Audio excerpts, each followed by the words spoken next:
ద్వేషం మనిషికి ఉండకూడని అతి ముఖ్యమైన లక్షణం. అన్నదమ్ముల మధ్య ద్వేషం కురుక్షేత్ర సంగ్రామానికి దారితీస్తే చంద్రబాబు ద్వేషం టీడీపీ వ్యవస్థాపకుణ్ణి కాలగర్భంలో కలిపిన విషయం అందరికీ తెలిసిందే. తాజా ఎన్నికల్లో మరోసారి అధికారమే లక్ష్యంగా ప్రజలతో కలిసి జగన్ ముందుకు వెళ్తుంటే వైసీపీని అంతం చేయడమే లక్ష్యంగా చంద్రబాబు అతడి దండుపాల్యం గ్యాంగ్ జగన్ పై ప్రజల్లో విషం చిమ్ముతోంది. ఇక దత్తపుత్రుడు పవన్ అయితే సరే పూనకాలు వచ్చినట్లు ఎర్రగడ్డ మెంటల్ హాస్పిటల్ పేషెంట్ లా బిహేవ్ చేస్తూ జగన్ పై తీవ్ర స్థాయిలో విషం చిమ్ముతున్నారు. దీనిపై పలువురు మండిపడుతున్నారు. జనం మెచ్చినవాడు రాజు, కాదన్నవాడు కంత్రి.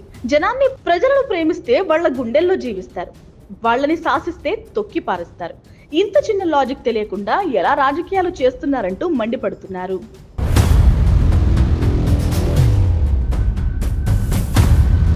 2019లో అధికారంలోకి వచ్చిన సీఎం జగన్ నవరత్నాల అమలుతో రాష్ట్ర వ్యాప్తంగా ప్రజల్లో నిలిచిపోయారు. అందుకే జగన్ ఎక్కడ కాలు పెట్టినా అక్కడ ప్రజలు బ్రహ్మరథం పడుతున్నారు. మీ వెంట మేము సైతం అంటూ కదం తొక్కుతున్నారు. 2014లో అధికారం చేపట్టిన బాబు ప్రజలను దారుణంగా మోసం చేశాడు. దీంతో ప్రజలు ఆ పార్టీని కనీవిని ఎరుగని రీతిలో ఘోరంగా ఓడించారు.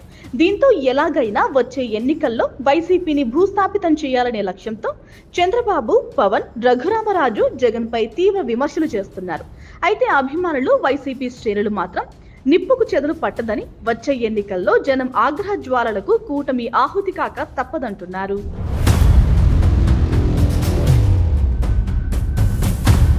Please subscribe .news.